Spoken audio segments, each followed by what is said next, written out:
I've had a bunch of people asking me lately, and really the entire time I've lived in a vehicle, whether or not I find it lonely. To be honest, I'm never really sure exactly why people would think that living in a car is any lonelier than living in a studio apartment or anything like that. It's really everything else you're doing in life that would cause you to be lonely or not. So I do sleep in my car at night, but during the day I go to work like every other normal person out there. And when I have time and my friends have time, I do hang out with friends. I have friends. And honestly, it's just no different than living by yourself in a studio apartment or by yourself in a house or whatever, except I just happen to sleep in a vehicle. That's all. I did kind of find it interesting that before, when I was self-employed and had a lot more freedom in my schedule, and I worked a much higher hourly rate than I am now, so I didn't have to put in as many hours. In fact, I couldn't put in as many hours as I am now. Honestly, I found that having all that free time, I would go out and do stuff all the time, and there just wasn't a lot of other people that had that kind of free time to actually do anything. So again, it's one of those things, like, even if I did free up my time, I'm not really sure that I would be able to really hang out with other people that much.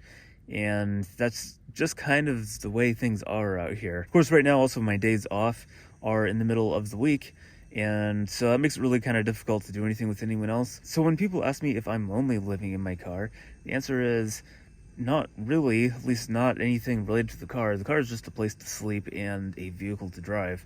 It's nothing more than that.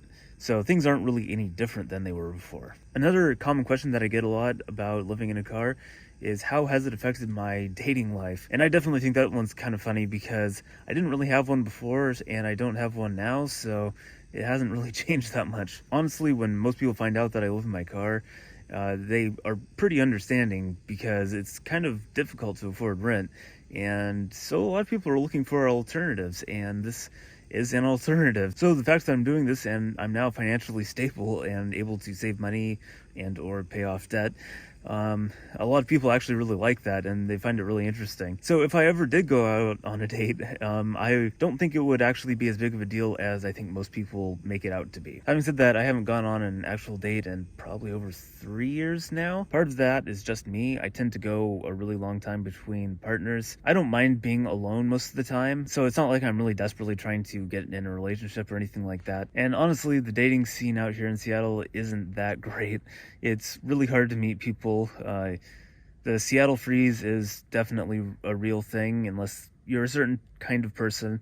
But for most people, it is a very real thing. And so it's really hard to get anyone to talk to you. And I do go out and do things all the time, and I talk to people all the time. But actually finding someone that I would want to date is pretty rare.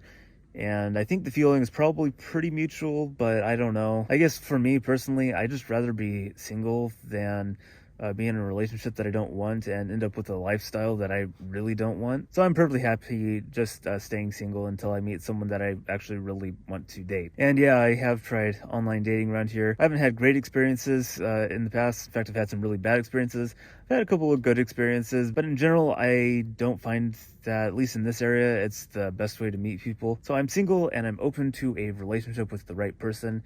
I just haven't met anyone that I really want to be in a relationship with or even go on a date with. And that's basically kind of the way it's been for most of the last 10 years since I lived in the Seattle area. So living in a car just doesn't affect my dating life at all, partly because I don't have one, and partly because I just don't think it's that big of a deal.